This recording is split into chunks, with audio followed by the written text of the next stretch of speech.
Hello' everyone, কি খবৰ সকলোৰে খবৰ নিশ্চয় ভাল।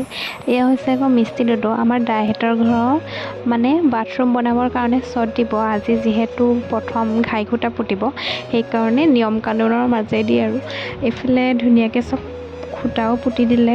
দেউতা, দাই আৰু ড'ডোজনে মিলি পিনি এতিয়া ধৰি আছে। তাৰ পাছত এইফালে আইতাই ধুনীয়াকৈ আগবঢ়াই দিছে আৰু ধূপ চাকি জ্বলাই মেলি। তাৰ পাছত আইতাই ধুনীয়াকৈ ড'ডোৰ ওচৰত সেৱা লৈছে। এয়া আকৌ আমাৰ ড'ডো হয়, কি সকলোবিলাক ঘৰতে যিহেতু কৰিছে। প্ৰথমে কৰিলে নাৰিকল, তাৰপাছত এতিয়া 3 চামুচ প্ৰথম ড'ডোই দিছে। তাৰ পাছত দিব আইতায়ো দিছে।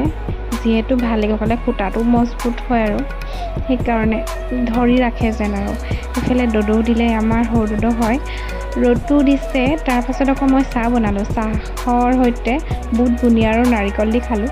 এইফালে ঘৰলৈ আহি দেখিলোঁ ভাইটিয়ে স্কুলৰ পৰা কাপোৰ নোখোলাকৈ সি মোক পেপচি দিছে আৰু স্পাইচি পটেটো বিস্কুট দিছে।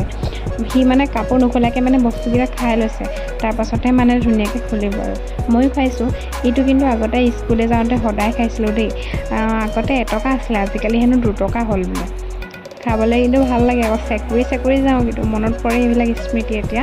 মই আকৌ খিৰিকীখনৰ সন্মুখত ৰখি পিনি এইবিলাক সেউজীয়াবিলাক চাই খাই থাকোঁ।